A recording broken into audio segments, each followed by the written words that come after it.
Salam. Ya, selamat sore saya ucapkan kepada Bapak Ibu dan saudara-saudara sekalian. Pada hari ini atau pada sore hari ini kita akan belajar bersama-sama mengenai hikmat yang benar. Hikmat yang benar adalah salah satu pusat dari iman kekristenan kita. Jadi hikmat yang benar juga memiliki karakteristik yang jelas, murni. Artinya tidak ada yang bercampur aduk di dalamnya, tidak ada yang palsu di dalamnya. Oleh sebab itu hari ini saya mengajak jemaat Tuhan untuk memahami arti pentingnya hikmat yang benar. Oleh sebab itu mari kita membuka Alkitab kita di dalam Yakobus pasal yang ketiga. Yakobus pasal yang ketiga ayat 13 sampai ayat yang ke-18. Siapakah di antara kamu yang bijak dan berbudi? Baiklah ia dengan cara hidup yang baik menyatakan perbuatannya oleh hikmat yang lahir dari kelemah lembutan. Jika kamu menaruh perasaan iri hati dan kamu mementingkan diri sendiri, janganlah kamu memegahkan diri dan janganlah berdusta melawan kebenaran. Itu bukanlah hikmat yang datang dari atas, tetapi dari dunia, dari nafsu manusia, dari setan-setan. Sebab di mana ada iri hati dan mementingkan diri sendiri, di situ ada kekacauan dan segala macam perbuatan jahat. Tetapi hikmat yang dari atas adalah pertama-tama murni, selanjutnya pendamai, peramah, penurut, penuh belas kasihan dan buah-buah yang baik, tidak memihak dan tidak munafik. Dan buah yang terdiri dari kebenaran ditaburkan dalam damai untuk mereka yang mengadakan damai. Berbahagialah yang kita mendengarkan kebenaran firman Tuhan serta melakukan di dalam hidup kita hari lepas hari. Ibu bapak yang saya kasihi di dalam nama Tuhan Yesus Kristus, surat ini tentu kita sudah melihat. Kalau kita melihat di dalam pasal yang pertama, dikisahkan di situ bahwa surat ini disampaikan oleh hamba Allah atau Rasul Allah, yaitu Yakobus, ke-12 suku di perantauan. Bagaimana dia menasihati, bagaimana dia memberikan satu wejangan kepada orang-orang yang ada di perantauan pada saat itu. Tetapi pada hari ini kita belajar bagaimana nasihat itu, bagaimana pesan-pesan Rasul Yakobus kepada ke-12 suku di perantauan dan juga kepada kita pada hari ini. Ibu bapak yang saya kasihi di dalam nama Tuhan Yesus Kristus, kita akan melihat kalau di dalam ayat 13 dikatakan, siapakah di antara kamu yang bijak dan berbudi? Baiklah ia dengan cara hidup yang baik menyatakan perbuatannya oleh hikmat yang lahir dari kelemah lembutan.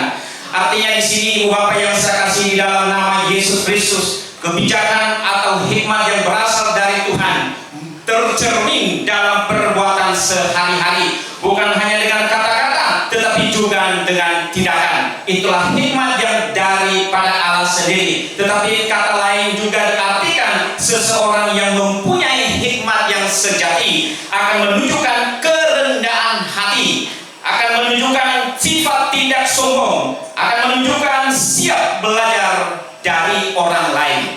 Ibu bapak yang saya kasih di dalam nama Tuhan Yesus Kristus, bagian yang pertama ini memberikan gambaran kepada kita bagaimana hikmat yang berasal daripada Tuhan. Tentu sifat-sifat itu kita harus mengoreksi hati kita, apakah ada di dalam hidup kita, apakah sudah tercermin di dalam hidup kita, hidup perbuatan kita sehari-hari, bukan hanya dengan kata-kata saja tetapi disertai dengan tindakan kita. Artinya di dalam diri kita tidak ada kesombongan. Apakah di dalam diri kita ada kerendahan hati, atau di dalam diri kita ada juga sifat mau belajar dari orang lain? Ibu bapak yang saya kasih di dalam nama Yesus Kristus, kalau kita melihat di dalam ayat yang ke-14, Yakobus juga mengingatkan di sana, jika kamu menaruh perasaan iri hati dan kamu mementingkan diri sendiri, janganlah kamu memegahkan diri dan jangan berdusta melawan kebenaran. Bagian firman Tuhan ini Yakobus mengingatkan agar tidak berpusat memiliki hikmat dari Tuhan jika kita penuh dengan kecemburuan. Ya. Jadi di dalam hati manusia Yakobus sudah memberikan peringatan, Yakobus memberikan nasihat kepada orang-orang yang ada di perantauan saat itu. Ketika engkau memiliki hikmat daripada Tuhan, maka engkau menghilangkan rasa atau sifat kecemburuan atau iri hati tersebut. Yakobus menekankan pentingnya kejujuran dalam hidup. Saya ingat di SKM ada kantin jujur ya, seperti itu. Waktu itu saya suruh anak-anak ya STT tolong beli gorengan, lalu saya kasih uang, artinya tidak sesuai dengan harga punya. Pak katanya jangan kasih susah tukarnya, katanya kan. Loh kenapa, memang nggak ada orang sana? Nggak ada Pak, saya lupa ya. Padahal sudah lama kantin jujur itu ya, artinya saya kasih uang pas-pasan seperti itu. Ternyata di sana juga melatih kita, melatih anak-anak kita, bahkan kita semua yang ada di lingkungan ini, ya, melatih kita bagaimana jujur di hadapan Tuhan. Ya.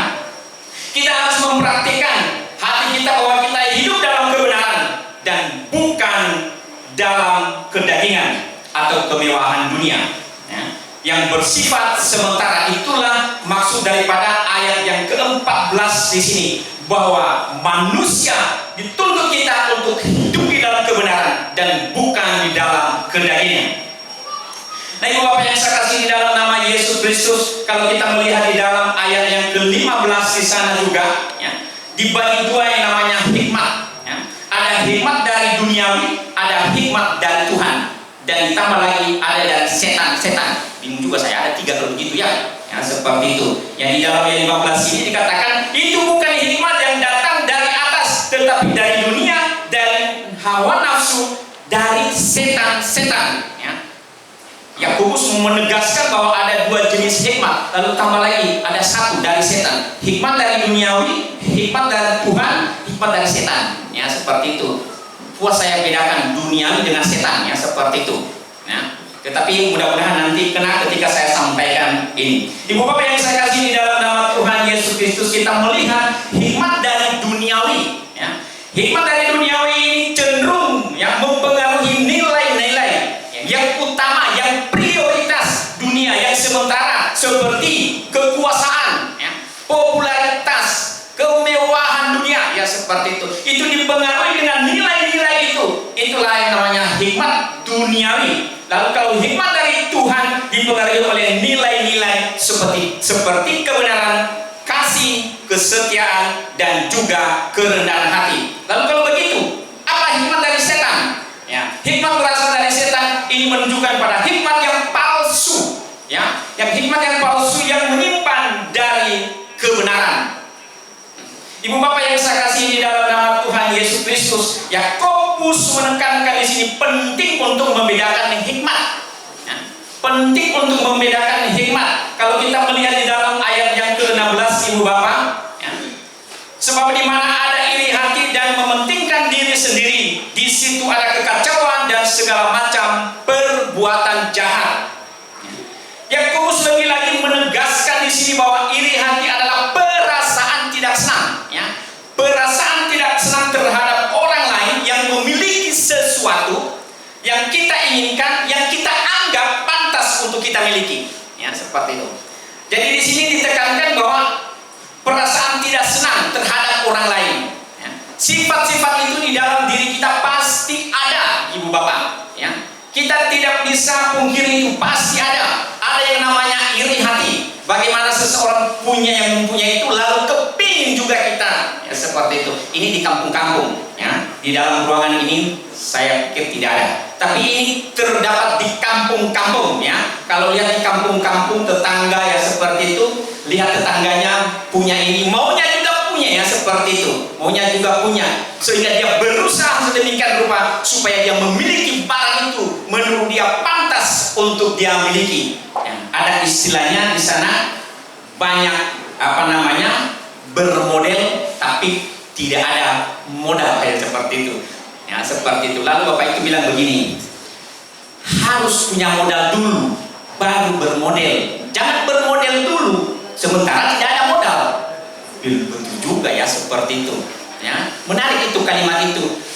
Ya, punya modal dulu baru bermodel. Jangan bermodel, ya, sebelum tidak ada modal, ya, seperti itu.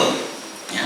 Yakobus menekankan di sini ya seperti itu, sifat-sifat seperti itu ya dihindari, dihilang, ya seperti itu, dikikis, dihapus, ya menegaskan bahwa iri hati adalah perasaan tidak senang, dan itu hal-hal seperti itu kita harus hindari, kita harus kikis di dalam kehidupan kita. Dan saya pikir itu sifat-sifat seperti ini perlu kita buang jauh-jauh dari hidup kita. Kita hidup, kalau kita hidup iri hati, kita persaingan yang berlebihan, kita bersaing dengan berlebihan, maka kita bisa menghalalkan segala macam cara. Ya, kalau kita yang berlomba secara berlebihan, bersaing secara berlebihan, maka kita boleh saja menghalalkan segala macam cara. Ya, seperti itu. Pendaftaran ini kan memang agak rumit ya, seperti itu, rumit. Ya. Ikut tes, lulus tidak, ya seperti itu kan. Pernah saya ditelepon ada satu bapak, saya tidak kasih tahu kampungnya, tapi arah ke sana. Ya, ditelepon saya. Pak Aro katanya, anak saya mau mendaftar di nikah. Ya Pak, bagus Pak. Itu saya dengar nikah itu bagus sekali Pak. Tapi saya dengar juga Bapak ada di dalamnya. Iya Pak, memang saya ada Pak di dalam. Kenapa Pak memang? Aduh Pak, tolong dulu Pak. Tolong. Maksudnya tolong bagaimana Pak? Saya harus berdoa untuk anak Bapak supaya lulus. Bukan itu maksud saya Pak. Ya seperti itu. Tahu sama tahu lah Pak. Saya udah dengar, saya kasih tahu nih. Ya, tahu sama tahu Pak. Maksudnya tahu sama tahu, pura-pura nggak tahu Pak saya kan? Ya, apa sih Pak mau tahu sama tahu? Ya saya tahu apa nanti Pak. Yang penting anak saya lulus. Oh, saya tidak mengerti itu Pak. Lebih jelas lagi Pak. Ya, saya minta lebih jelas lagi seperti itu.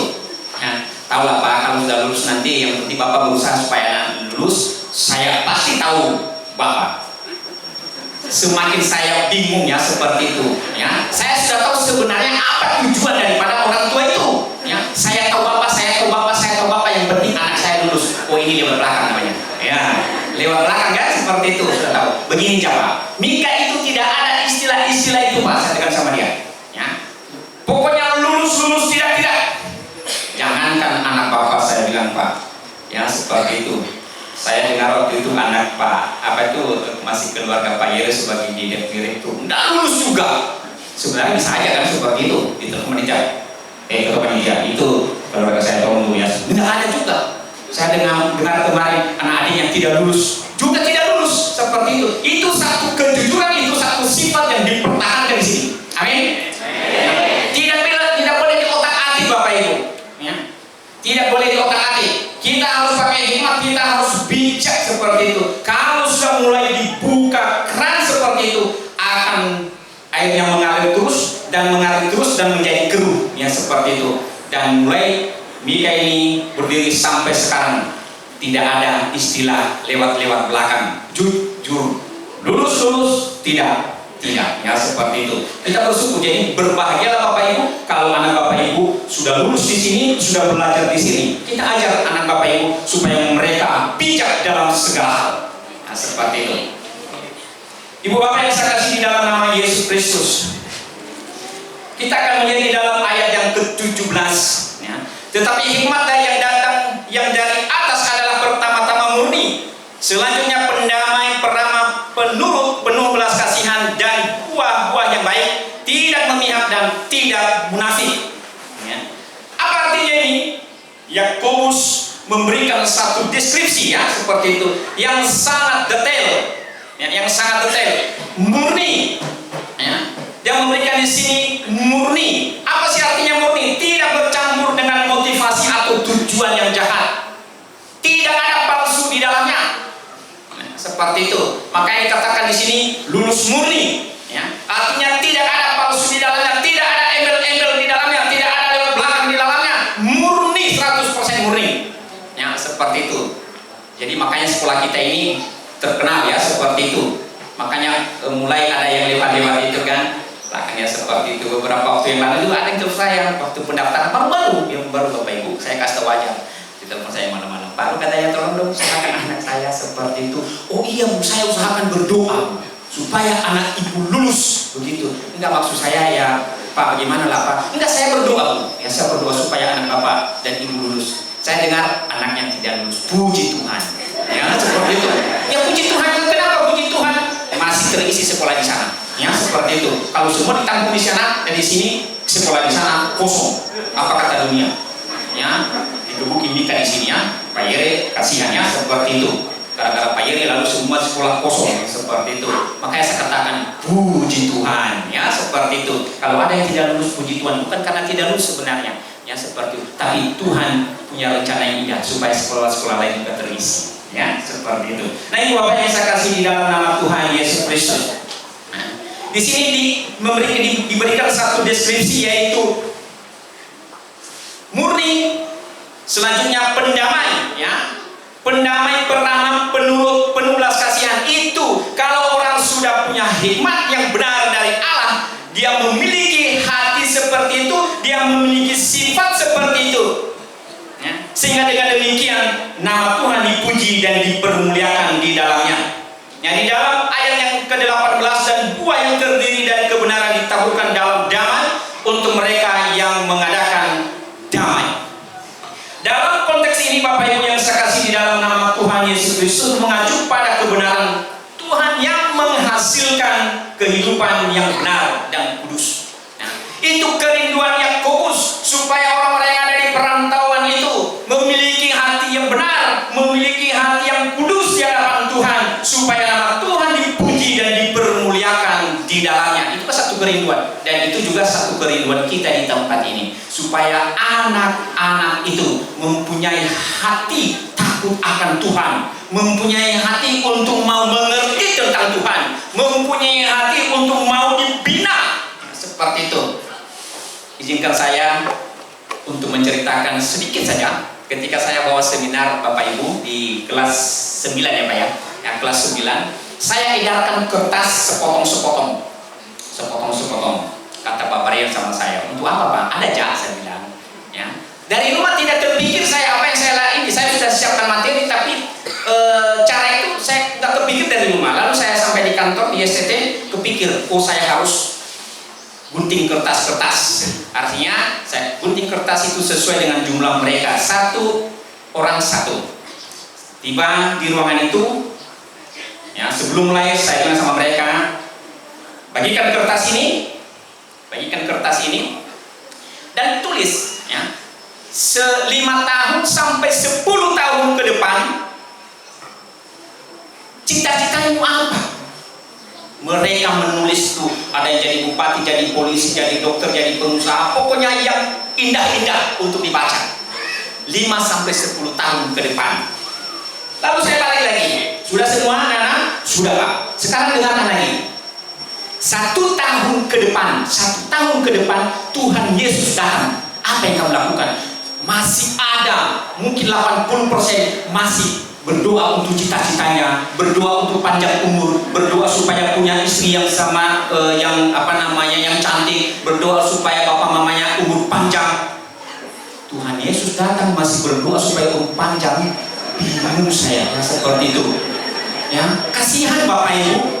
Ya, kasihan. Ketika saya baca dan masih ada di tas saya itu, kertas itu saya simpan benar-benar. Ya, seperti itu. Kasihan. Ada yang bilang begini, ya. 1 tahun ke depan Tuhan Yesus datang, saya harus punya anak banyak-banyak. Harus punya anak banyak-banyak. Bingung saya, ini anak gimana, ngerti apa enggak? Ya, seperti itu. Ya, dia berdoa supaya umurnya panjang. Ketika saya cabut tarik kertas 1, lalu ada itu 5 sampai 10 tahun usaha ini, cita-cita ini itu bagus-bagus semua. Lalu 1 tahun ke depan Tuhan Yesus datang, dia masih berdoa, saya berdoa supaya umur saya panjang. Lalu temannya jawab, bukankah kalau Tuhan Yesus datang itu kiamat? Ya, seperti itu. Temannya jawab, biarkan aja dia hidup sendiri Pak. Seperti itu kan? Saya bilang kalau hidup sendiri di SKM nggak ada manusia, mau bilang bagaimana? Nggak takut nggak dengan setan-setan itu waktu-waktu? Lalu tidur di mana? Begitu besar SKM asrama, begitu besar, tidur di mana? Bingung kamu kan? Ya juga ya Pak ya, katanya. Artinya saya melihat di situ anak-anak kita belum mengerti tentang Tuhan, belum mengerti tentang keselamatan. Ya seperti itu. Nah itu sebenarnya tugas kita guru-guru semua yang ada di sini, orang tua juga, itu tugas utama memperkenalkan Tuhan kepada anak-anak. Ya. Bukan hanya secara Seperti itu. Tetapi lebih penting lagi anak-anak itu mengenal Tuhannya, memahami itu firman Tuhan, mau kemana arahnya ke depan. Ya. Banyak anak-anak kita tidak mengerti. Saya ngobrol dengan Pak Sudamin, kasihan, ya seperti itu. Sudah Tuhan Yesus mau datang, nggak tahu apa yang dia lakukan. Ya. Dia masih bergumul tentang cita-citanya. Oke, nggak apa-apa. Ya, tapi perjalanan hidup kita ini dibatasi dengan waktu, Bapak Ibu. Ada masanya, ya, seperti itu. Kita pakai hikmat yang benar, ya. Mengajari anak-anak kita tentang firman Tuhan, mengajari anak-anak kita tentang kebenaran, supaya anak-anak kita itu jelas, seperti itu. Jangan anggap sepele firman Tuhan, ya, seperti itu, Bapak Ibu. Ini penting untuk kita jelaskan sama anak-anak kita, mulai dari PAUD, SD, SMP sampai ke perguruan tinggi. Itu sangat penting sekali. Nah, Ibu Bapak yang saya kasih di dalam nama Yesus Kristus, jangan heran kalau anak-anak kita kadang-kadang malas-malas, ya. Dan jangan heran kalau anak-anak kita istilahnya dia berpikir seperti apa yang dia mau, dan dia buat sesuatu apa yang dia mau. Dia tidak mau tahu apakah ini salah atau tidak. Karena kenapa? Kita tidak menyalahkan dia. Karena kenapa? Dia belum mengerti, ya Bapak Ibu. Sehingga Tuhan memberi hikmat kepada kita. Tuhan maunya kita minta hikmat sama Tuhan, bagaimana mengajar anak-anak kita, bagaimana mendidik anak-anak kita kepada jalan yang benar. Sebenarnya tujuan di sini selain pintar anak-anak juga takut akan Tuhan. Itu ada pintar dan takut akan Tuhan. Seperti itu. Nah, Ibu Bapak yang saya kasih di dalam nama Yesus Kristus,